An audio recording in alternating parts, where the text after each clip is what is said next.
Honorable sénateur, aujourd'hui, je prends la parole au sujet de la guerre au Darfour qui a commencé il y a près de 20 ans et qui continue de faire souffrir les citoyens, particulièrement les femmes et les filles.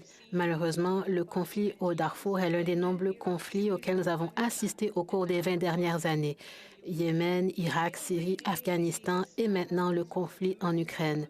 Chaque jour, nous voyons les yeux tristes des femmes et des enfants qui nous regardent à travers nos écrans. Il n'y a rien de pire qu'une guerre. Des vies sont changées à jamais. Chaque conflit, quelle que soit la partie du monde où il se déroule, érode le tissu de toutes nos sociétés. En 2002, en tant que sénatrice, j'ai été nommée envoyée spéciale du Canada pour le processus de paix au Soudan désigné par le premier ministre chrétien. Malheureusement, en 2003, des combats ont éclaté au Darfour, au Soudan. Le Canada a été le premier à intervenir. Arrivée à El Fasher, des femmes se sont pressées dans l'avion de l'ONU et m'ont abondamment remerciée. J'étais si confuse par ce que je voyais. Pour s'abriter, elles n'avaient que des morceaux de plastique et très peu de nourriture. Elles m'ont remerciée. Elles m'ont dit que le Canada avait versé des fonds à l'UNICEF, ce qui a permis de scolariser leurs enfants et de leur donner de l'espoir pour l'avenir.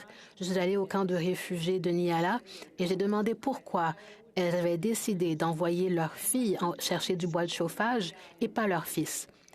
Les femmes m'ont regardé dans les yeux et m'ont dit « Si nous envoyons nos garçons, la milice les tuera. Si nous envoyons nos filles, elles risquent d'être violées, mais elles ne seront pas tuées. » J'ai ensuite vu quelques jeunes filles avec une brouette et dans la brouette se trouvait une jeune fille. La jeune fille avait été violée par 6 hommes de la milice.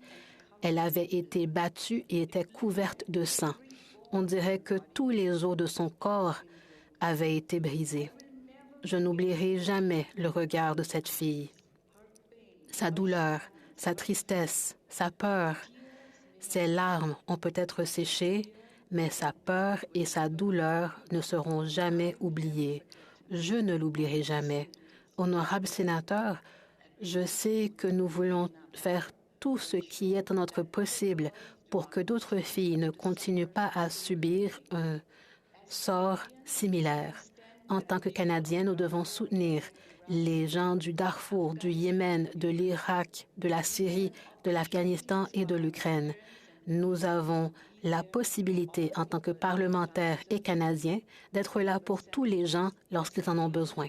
Honorable sénateur, en tant que Canadiens, nous sommes des champions des droits de la personne et j'ai confiance que nous défendrons toutes les personnes vulnérables dans le monde. Merci.